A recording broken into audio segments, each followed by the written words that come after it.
beggars who try to help us understand. They paint the pictures with ideas from their mind to help us find ourselves through them. Art is a reflection of love, and the love of life. The object is not the most important thing. It's the emotional quality and the spiritual quality that the objects transmit. An artist is a human being.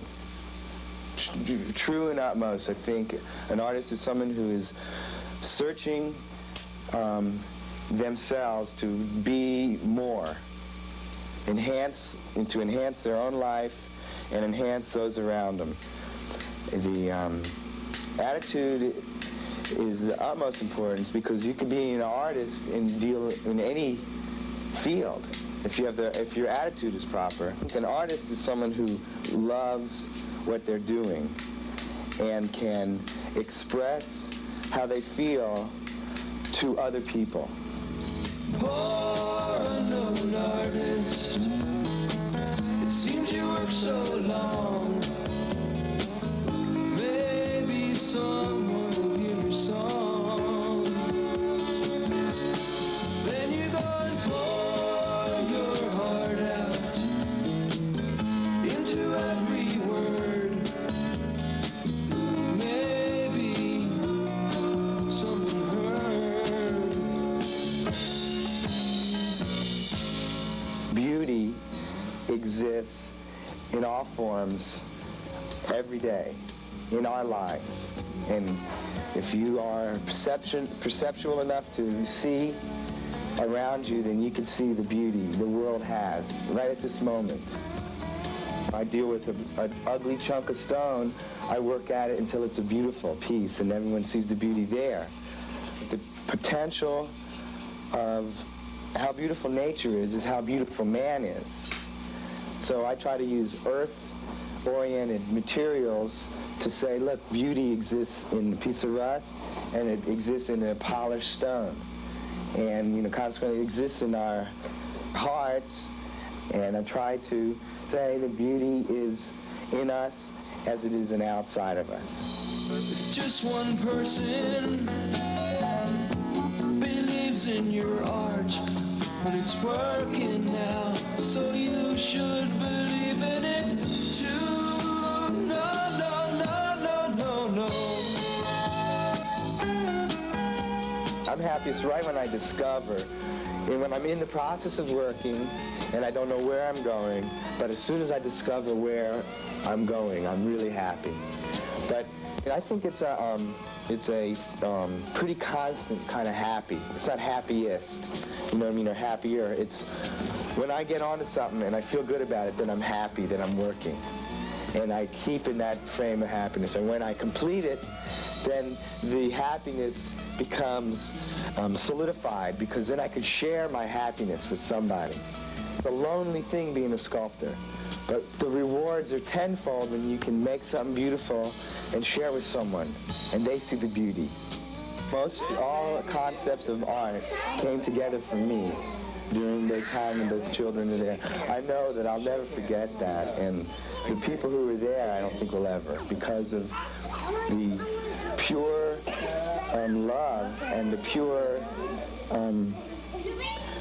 emotions that came out of the children, because they became a part of something. And people love to belong, love to be a part of, and when they have a chance to interact and share themselves and be reinforced for it, they get this glow on them. And these kids were so involved that the pieces advance into more than just an art piece.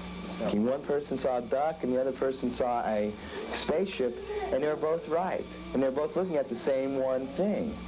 And that became where art has its validity, in reinforcing one to know that they're doing something that's right. And you can't say he didn't see that. It's not wrong because the mores or the norm says something different. Your feeling has validity too.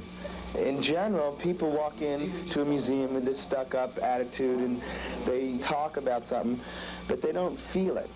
I met some really uptight adults, but when they've gotten into a museum, they became the kid, and they had the right messages.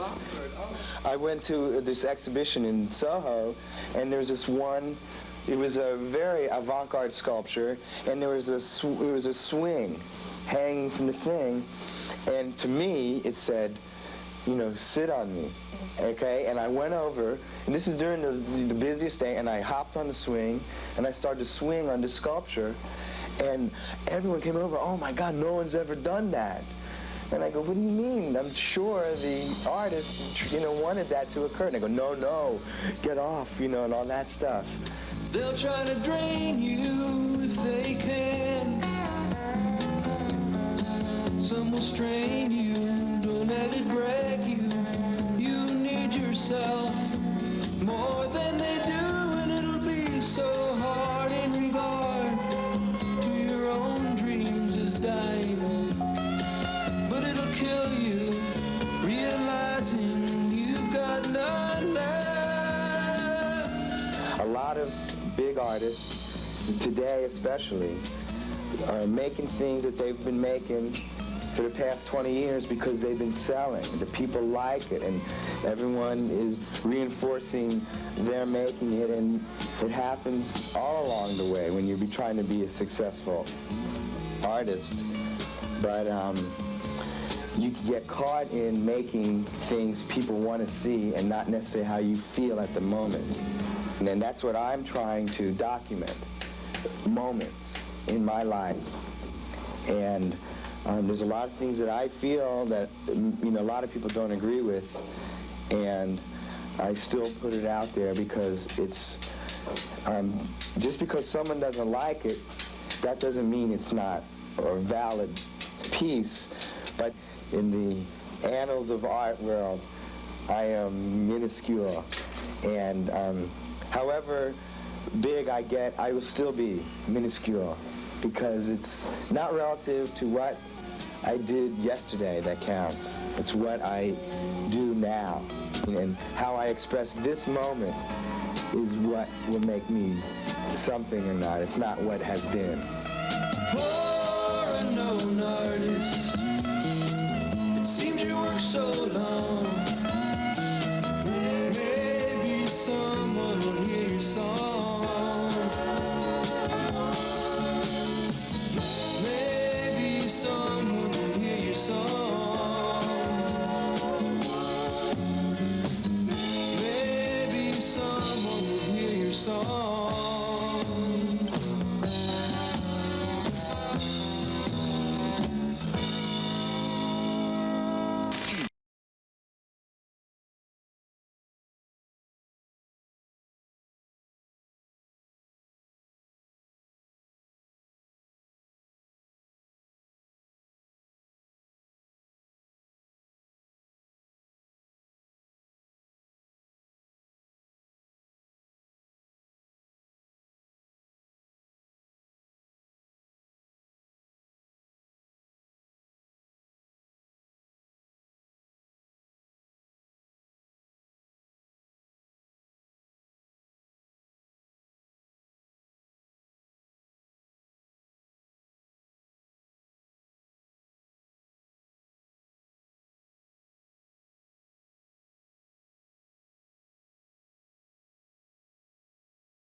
Brad Arthur is only 29 years old, but he already has studios in New York and France, and is getting recognition in his own hometown of Tampa. He was overcome with joy to discover rich treasures of junk at the Commercial Metals Company on 62nd Street. Of course, to Brad, it isn't junk at all. It's hard to come here. Like, I spent like a few weeks just feeling out the material. You know what I mean? Like, I don't draw any of this stuff. It's all done spontaneously. And it's so overwhelming that I have to come and spend many hours just like meditating and interacting and developing a rapport with this junk. So I know when I go and grab something, it'll sensitize itself to me, and then I pull it out and I bring it over there, and before I know it, it's interacting with something perfectly. And it was just that piece that balances out that piece, and you have a unity. Brad already has one piece of sculpture standing in front of Tampa City Hall and another piece by the Pan American Bank on Franklin Street Mall. He says the use of stainless steel and rusty metal is like life. Not perfect, but interesting. Well, I don't understand it, but I do know that this is one artist who will never run out of raw material. Bob Fellows, Pulse 13.